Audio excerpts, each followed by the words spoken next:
Even if you have one, does not allow you to search.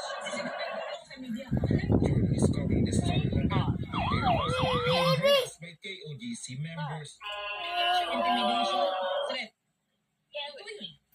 Focus pa kasi anong ginawa sa akin. Nagpa-blatter kami sa Malamin kasi hinabol kami. Yung PTV, di ba?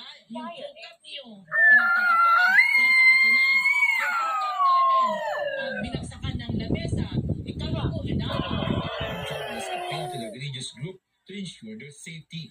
While the chief legal counsel of the Kingdom of Jesus Christ says they cannot guarantee the safety of the reporters.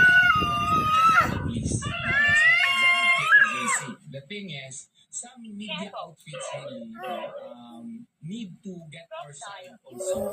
The Davao City Police, however, gave its assurance that they are ready to assist the reporters.